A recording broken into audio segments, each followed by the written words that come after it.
Frères et sœurs, bonjour. Je suis José, père de famille marié de 2 enfants et je suis de la paroisse de Bellefontaine. Je vous fais un témoignage qui date de quelques années dans ma vie. Un collègue de travail invite mon épouse à une réunion de prière à Thierville, à la salle Marie-Marthe, et mon épouse invite sa sœur. Et nous montons dans cette réunion de prière. Et il y a un groupe d'hommes, il y avait beaucoup d'hommes, et ils ont pris une chanson après le chapelet, et la chanson disait des choses comme Dieu a une armée qui se lève pour lui obéir, peuple de Dieu lève la main. Alors j'étais là dans l'assemblée, j'ai soulevé ma main le samedi, et le lundi matin je suis sous mon exploitation. Voilà que j'entends chanter ces hommes près de moi. Alors je regarde un peu partout, je regarde la distance où s'est trouvées les maisons, ma voiture, rien. Alors j'appelle mon épouse et je lui dis, tu sais, on a été samedi dernier, ils ont pris une chanson en ce qui concerne Dieu a une armée, et j'entends la chanson dans le jardin. Elle me dit, ah bon? Alors on en parle un petit peu, et puis bon, c'est passé. Et quelques minutes après, quelqu'un m'appelle, le téléphone sonne du moins. Quelqu'un m'appelle, oui bonjour, mais je vois c'est la voix d'un homme. Alors, je suis resté quelques minutes en silence pour essayer de trouver qui c'est. Il me dit, oui, je suis le responsable de la croisade des pères de famille catholiques. Alors, je dis, je vous écoute. Il me dit, jeudi prochain, j'ai une réunion chez moi à Ducos. Je vous invite à participer à cette réunion si ça vous dit. Je dis, bon, ben, je vais venir. Alors, je vais vous expliquer où j'habite. Je lui dis, je sais. Il m'a dit d'accord.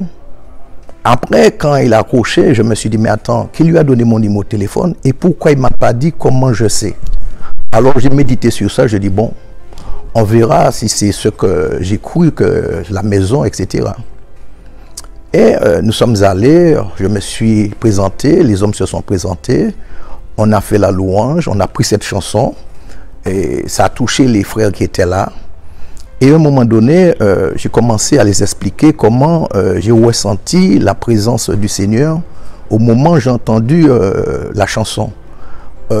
J'avais les pieds par terre, mais on dirait que comme si j'étais soulevé un petit peu et que autour de moi, c'est pas un homme ou 2 hommes, il y avait des centaines et des centaines de personnes qui chantaient. Et puis ça s'est passé, et puis j'ai commencé à méditer, à réfléchir dessus. Ça s'est passé en 2007. Et en 2009, je vais à la messe à Emmaüs et pendant l'annonce, le prêtre dit qu'il va en avoir une effusion de l'Esprit Saint à Saint-Christophe. Et dans l'assemblée, avec une voix que j'ai, Macaralé. Alors mon épouse, tout effrayée d'entendre ça, m'a dit, qu'est-ce qui t'arrive? On a discuté un petit peu, ma fille était avec nous. Et en arrivant à la maison, ma fille me dit, mais papa, qu'est-ce qui vous arrive? Depuis que vous êtes parti, vous vous chamaillez, pourquoi? Alors il dit, tu n'as pas entendu ce que ton père a dit, il a entendu une effusion de l'Esprit Saint, il ne sait pas quoi, il va y aller. Et moi je lui dis, eh bien, si je ne sais pas quand j'irai, je saurai. Et ma fille qui dit, eh bien, papa, j'irai avec toi. Et quelques minutes après, sa soeur l'appelle, celle qui était à la réunion avec nous le samedi. Il lui dit que José vient de sortir à la messe, il a entendu une effusion de l'Esprit Saint, il ne sait pas quoi. Il a dit, Macaralé, tu connais sa voix déjà, ça m'a gêné à l'église. Il dit, ah bon, quel jour ça se passe? Quel mois? Où ça se passe? Eh bien, il lui dit, eh bien, j'irai avec vous. J'irai avec eux. Il dit, bon, ben d'accord. Mon épouse qui lui parle, moi je ne suis pas au courant. Et ma belle-sœur appelle une copine qui travaille avec elle. Il lui dit que mon beau-frère a été à la messe, etc. Il a entendu l'effusion. J'irai avec eux. La copine qui dit, mais tu n'as pas de voiture, je vais t'emmener. Et puis, c'est parti. La copine sort de chez elle, elle va chez notre copine qui travaille aussi, une 3e personne, et lui dit que France-Lise, ma cousine, m'a appelé pour me dire qu'il y a une effusion de l'Esprit Saint qui va se faire à Saint-Christophe, et je dis que j'irai et ma nièce y va avec José. Il me dit, ben, comme vous êtes déjà à 2, j'irai avec vous, et puis on ira faire l'effusion de l'Esprit Saint. Et on a fait l'effusion de l'Esprit Saint. Ça s'est bien passé, c'était le père David qui faisait l'infusion, mais ce jour-là, il y avait à peu près 5 prêtres, on était à peu près peut-être 600 à 800 personnes. Et le prêtre qui m'a touché pour l'infusion de l'Esprit Saint, à mon avis, il a été très rapide. Et les gens se sont manifestés à l'église, chanté, crié, etc. Et moi, j'ai rien eu, rien. J'ai dit, oh Seigneur, j'ai fait 9 semaines de prière, de jeûne, etc. Et puis, j'ai rien eu, etc. Et lorsqu'on nous a invités pour la messe d'envoi, le prêtre retourne un petit peu pour faire l'historique de dire, il y a des gens qui ont dit qu'ils n'ont pas eu l'Esprit Saint, etc. Alors, comme d'habitude, j'ai soulevé bas, mais j'ai dit, Seigneur, mon père, j'ai dit ça. Il me dit, il faut te confesser. J'ai dit, je l'ai fait déjà. Et puis, c'est passé, on a fait la messe, tout ça, messe d'envoi. Et quelques temps après, j'étais en train de prier dans ma chambre. Et un dimanche matin, je sais pas, c'est mon épouse qui me dit, après j'étais couché, et elle voyait l'eau qui sortait de mon visage. Alors, elles m'ont laissé prier, ma fille et elle. Et puis, pendant que je priais, j'ai entendu, tu as le feu. Alors, comme tout chrétien, j'ai eu un petit peu de frémissement. J'ai dit, qui c'est qui m'a parlé? J'ai regardé à droite, je suis allé dans les chambres, j'ai regardé, personne n'y était. Mon épouse était au rez-de-chaussée avec ma fille. Et je suis retourné, j'ai la Vierge Marie, j'ai un croix de Saint-Michel, j'ai une bougie. Je me suis agenouillé, je dis, Seigneur, je sais que tu es là. La prochaine fois quand je prie, je sais que je prie à quelqu'un.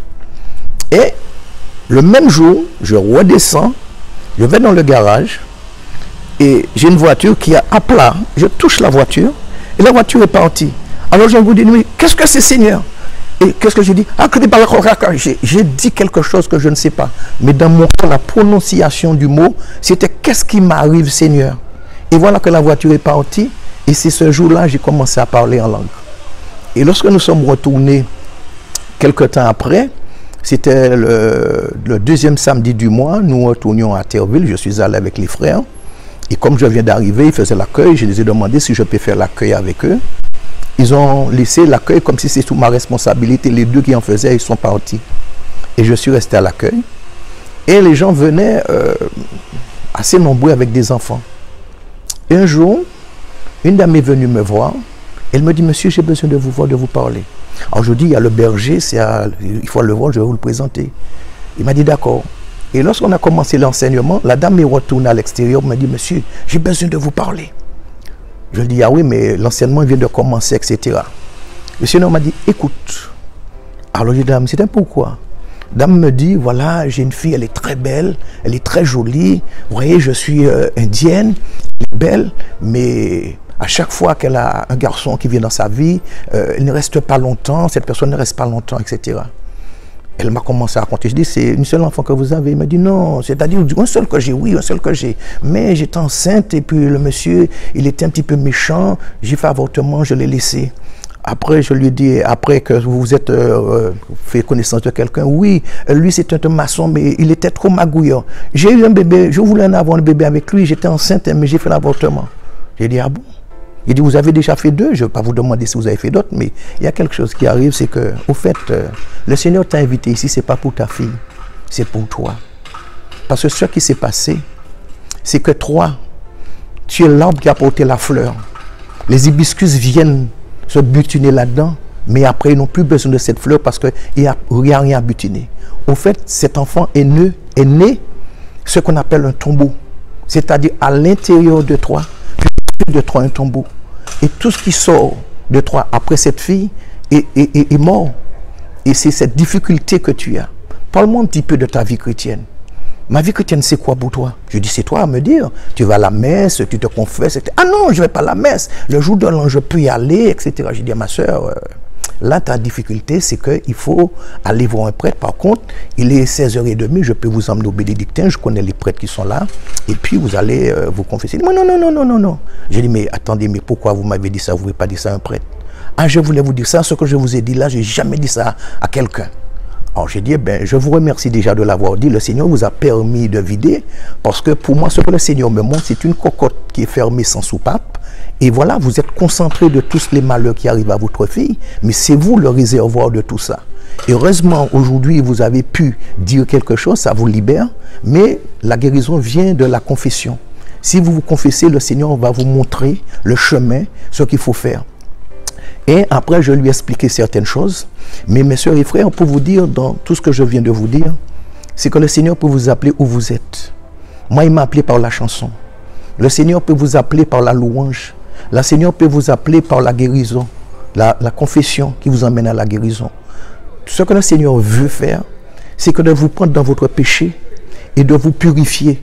Mais c'est à vous de venir. Dans la mesure que le Seigneur nous a créés sans notre accord. Mais le Seigneur ne peut pas nous sauver sans notre accord. Et ce que je vous demande, sœurs et frères, c'est d'ouvrir votre cœur dans les difficultés et de dire la seule solution vient de Dieu. C'est lui qui nous a créés. Il a créé le ciel et la terre, mais il nous a créés pour être là, pour lui, louer et adorer. Et voilà que le péché du monde nous attire. Mais Dieu nous aime, quel que soit ce que nous faisons, Dieu nous aime. Simplement de reconnaître que nous ne pouvons rien faire sans lui, de nous approcher vers le Seigneur. Et en ce moment, ce qui arrive surtout pour les jeunes, après leur communion, après leur confession, tout ça, ils disent ce qu'ils font courrier à l'évêque, mais c'est aussi de prendre le chemin de conversion, de continuer à servir le Seigneur. Parce que si les jeunes arrivent à suivre le Seigneur, quand il y a une difficulté à la maison, dans la cour de l'école, dans le lycée ou l'internat, il y aura toujours une lumière pour éclairer les autres.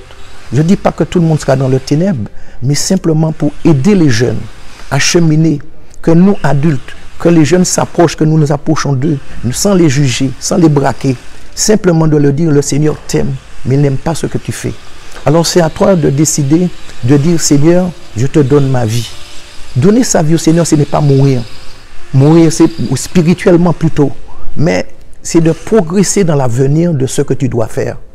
Parce que je trouve que nous avons beaucoup de jeunesse qui a une potentialité, et j'ai découvert pas mal de jeunes, quand je leur parle, ils me disent certaines choses qui arrivent, et surtout, quand les parents ont des problèmes de divorce et le père est parti.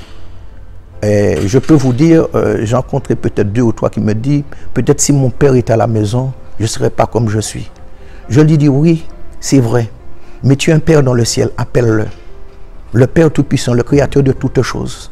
C'est lui qui a créé ton père et ta mère. C'est lui qui a fait cette rencontre. Mais ce que tu dois faire aussi, c'est d'appeler le Seigneur de tout ton cœur.